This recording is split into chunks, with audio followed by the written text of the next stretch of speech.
자녀에게 아파트를 가장 싸게 물려주는 방법, 오늘 설명드리는 3가지만 기억하시면 됩니다. 안녕하세요. 세금 어려울 땐 허진영 변호사입니다. 아파트 값이 천정부지로 올라서 자녀들에게 집을 마련하도록 하는 데 대한 관심이 어느 때보다 높아진 요즘, 오늘은 자녀에게 아파트를 최대한 싸게 물려주는 방법과 이에 발생하는 세금에 대해 말씀드릴 건데요. 집집마다 상황이 모두 다르기 때문에 오늘 말씀드리는 3가지 방법 중 어떤 방법이 가장 유리한지 비교하는 시간을 가져보시면 좋겠습니다.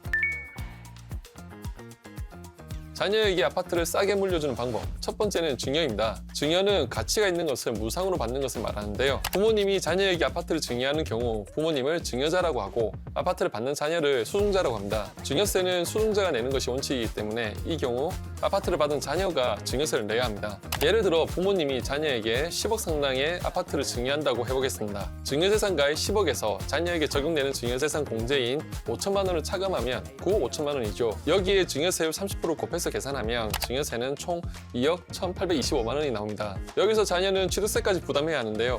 매매를 통해 부동산을 취득하는 일반 취득세와는 달리 증여취득세는 최소 3.5%에서 최대 12%까지 취득세를 부담해야 합니다. 그리고 취득세는 지방교육세 및 농어촌 특별세가 추가로 부과되기 때문에 만약 10억짜리 아파트를 그냥 순수하게 증여한다고 하면 자녀가 내야 하는 세금은 2억 6천에서 3억 5천까지 나오게 됩니다. 이렇게 10억 정도의 아파트를 증여하는데 벌써 세금만 3억 정도라니 너무 부담스러운데요. 이럴 때는 자녀에게 아파트를 싸게 물려주는 두 번째 방법, 부담부 증여를 활용할 수 있습니다. 부담부 증여는 말 그대로 일정한 부담을 함께 넘겨주는 증여를 말하는데요. 전세나 대출을 끼고 아파트를 증여하는 방법입니다. 앞선 예시처럼 10억 상당의 아파트가 있는데 여기에 은행 대출 또는 전세 보증금 6억 원이 있다고 해보겠습니다. 이 아파트에 붙어있는 채무 6억 원을 포함해서 증여하는 경우 증여자인 부모님은 양도소득세를, 수증자인 자녀는 증여세와 취득세를 부담해야 합니다. 증여를 받은 자녀가 증여세와 취득세를 내는 것은 충분히 납득이 가는데 왜 증여자인 부모님이 양도소득세를 내야 할까요? 그 이유는 부모님의 채무 6억 원이 자녀에게 이전되면서 부모님 입장에서 큰 이득을 봤다고 보기 때문입니다. 반대로 자녀 입장에서는 10억짜리 아파트를 받았지만 이 중 6억 원은 나중에 갚아야 할 채무이지 이득을 본 것이 아니기 때문에 채무 6억 원을 제외한 4억에 대해서 증여세와 증여취득세를 계산하여 납부하면 됩니다. 여기까지 보면 부담부 증여도 어렵지 않게 느껴지지만 한 가지 더 짚고 넘어가야 할 부분이 있습니다. 바로 취득세 문제인데요.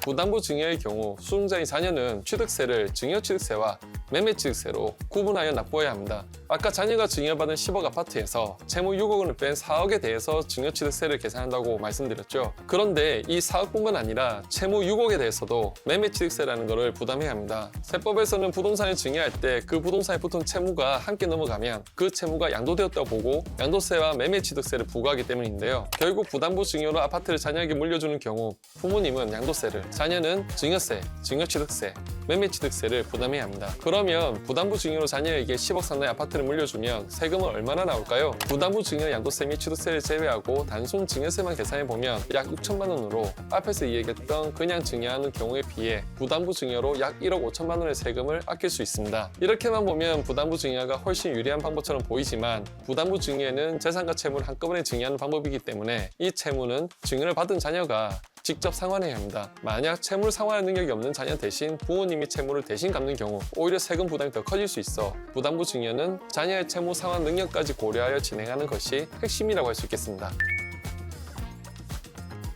자녀에게 아파트를 싸게 물려주는 마지막 방법은 바로 가족간 매매입니다. 가족간 매매는 일반적인 부동산 매매 거래와 마찬가지로 부모와 자녀가 부동산 계약을 체결하고 대금을 지급하는 방식으로 진행됩니다. 당연히 부모님 입장에서는 자녀에게 부동산을 판다고 하면 시세보다 저렴한 가격에 거래를 하고 싶으실 텐데요. 문제는 이러한 가족간 매매를 구세청은 증여로 추정합니다. 부모와 자식은 뗄래야 뗄 수 없는 사이인 만큼 세금 회피와 같은 문제점은 없는지 더 꼼꼼히 따져보겠다는 것인데요. 시가의 30%와 3억 원 중 적은 금액을 넘어가는 금액만큼은 증여로 추정합니다. 예를 들면 이런 거죠. 저희가 계속 이야기하고 있는 시가 10억 원 상당의 아파트를 자녀에게 5억에 매매를 했습니다. 그런데 세법은 시가의 30%와 3억 원 중 적은 금액, 여기서는 3억이죠. 이 3억을 깎은 7억까지만 적정한 매매 가격으로 인정하겠다는 건데요. 10억짜리 아파트를 7억에 파는 건 인정해. 그런데 5억에 팔면 나머지 2억 원만큼 무상으로 준 걸로 보고 증여세를 부과할 거야. 이것이 구세청의 입장입니다. 그럼 10억짜리 아파트를 증여세가 발생하지 않는 적정 가격인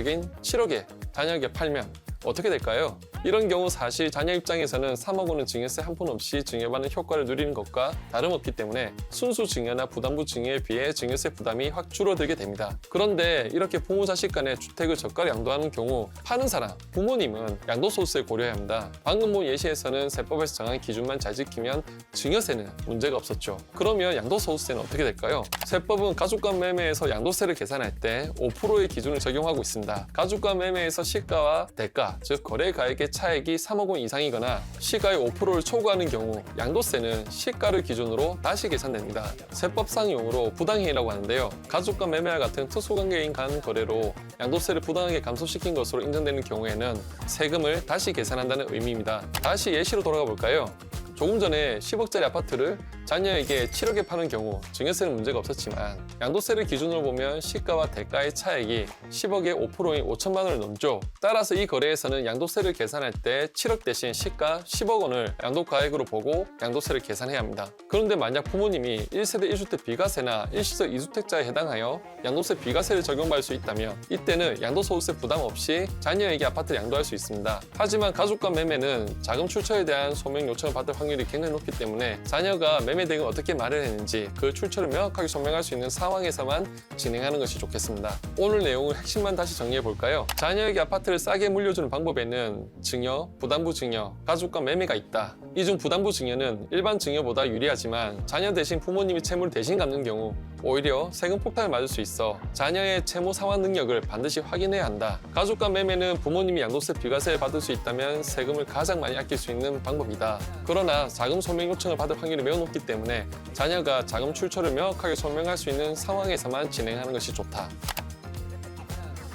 오늘은 부모가 자녀에게 아파트를 최대한 싸게 물려주는 방법과 이때 발생할 수 있는 세금에 대해서 알아보았습니다. 같은 조건이라도 사람마다 상황이 모두 다르기 때문에 무조건 부담부 증여가 좋다, 무조건 매매가 좋다 이런 것은 아닙니다. 어떤 사람은 증여가 유리할 수도 있고요. 어떤 사람은 부담부 증여가 유리할 수도 있습니다. 오늘 알려드린 내용을 토대로 세금 문제 없이 자녀에게 재산을 잘 물려주는 방법을 신중히 선택하시면 좋겠습니다. 만약 중요한 세금 이슈를 절대 놓치고 싶지 않다 하시는 분들은 조세 전문가의 도움을 받아 절세 플랜과 전략을 짜보시는 것도 추천드립니다. 다음 시간에는 더 유익한 영상으로 돌아오겠습니다. 감사합니다.